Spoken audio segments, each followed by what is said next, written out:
अस्सलाम वालेकुम dear student. जी student, आज जो हम टॉपिक डिस्कस कर रहे हैं वो है एनाएरोबिक रिस्पिरेशन। तो आज हम एनाएरोबिक रिस्पिरेशन को बेसिकली डिस्कस करेंगे कि एनाएरोबिक रिस्पिरेशन होती क्या है। तो ऑक्सीजन की गैर मौजूदगी में ग्लूकोज की नामुकम्मल ऑक्सीडेशन होती है और कम एनर्जी खारिज होती है। तो इसमें क्या होता है कि ऑक्सीजन की गैर मौजूदगी होती है, ऑक्सीजन इसमें इन्वॉल्व नहीं होती। तो इसमें क्या होता है कि ग्लूकोज की नामुकम्मल ऑक्सीडेशन होती है और कम एनर्जी खारिज होती है। तो देखते हैं एनाएरोबिक रिस्पिरेशन का पहला मरला क्या है। एनाएरोबिक रिस्पिरेशन का पहला मरला एरोबिक रिस्पिरेशन जैसा ही है, यानी इसके आगाज़ में भी ग्लूकोज का एक मालिक्यूल पायरुविक एसिड के दो मालिक्यूल में तोड़ा जाता था।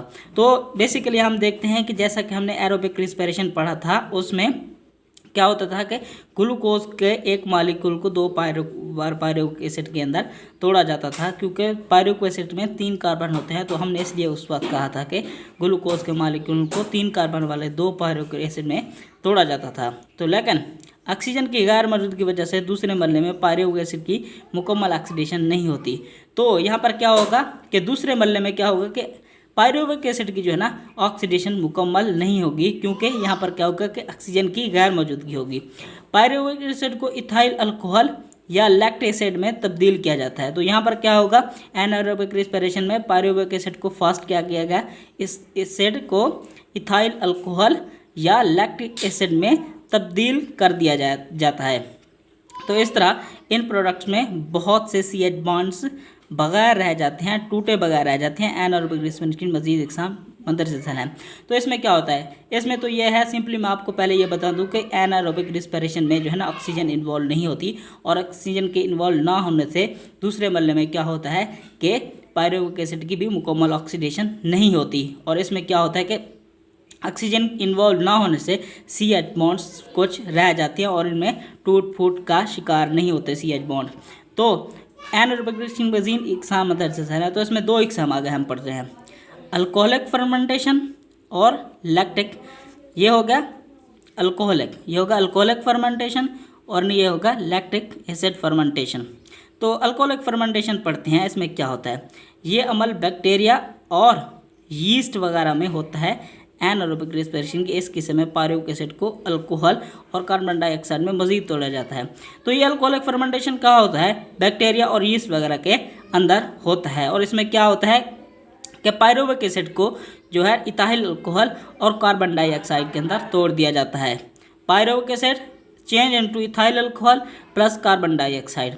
और लैक्टिक एसिड जो हम इस एनाएरोबिक रिस्पिरेशन की टाइप पढ़ते हैं, लैक्टिक एसिड फर्मेंटेशन। तो इसमें देखते हैं इसमें क्या हो रहा है। ये अमल इंसान और दूसरे जानवरों के स्केलेटल मसल में तेज़ और ज़्यादा जिस्मानी काम करने के दौरान होता है। ये अमल दूध में मौजूद बैक्टीरिया में भी होता है। इस एनाएरोबिक रिस्पिरेशन में पायरुविक एसिड का मालिक्यूल लैक्टिक एसिड C2H6O3 में बदल दिया जाता है। तो पायरुविक एसिड इसमें क्या होगा, लैक्टिक एसिड फर्मेंटेशन में पायरुविक एसिड जो है वो लैक्टिक एसिड में चेंज कर दिया जाएगा। और लैक्टिक एसिड फर्मेंटेशन बुनियादी तौर पर कहाँ कहाँ पाई जाती हैं, ये अमल जो है ना इंसान और दूसरे जानवरों के स्केलेटल मसल में तेज़ और ज़्यादा जिस्मानी काम करने के दौरान होते हैं। जब हमारा बॉडी जिसका स्केलेटन या जिस्म ज़्यादा काम करता है तो उस वक्त ये लैक्टिक एसिड फर्मेंटेशन होती है। और ये दूसरे बैक्टीरिया जो कि दूध में पाए जाते हैं, तो लैक्टिक एसिड फर्मेंटेशन उसी में भी होती है। इस एनाएरोबिक रिस्पिरेशन में पायरुविक एसिड का मॉलिक्यूल जो है ना लैक्टिक एसिड में तब्दील किया जाता है। तो पायरुविक एसिड को यहाँ पर क्या किया जाएगा, लैक्टिक एसिड में तब्दील कर दिया जाएगा।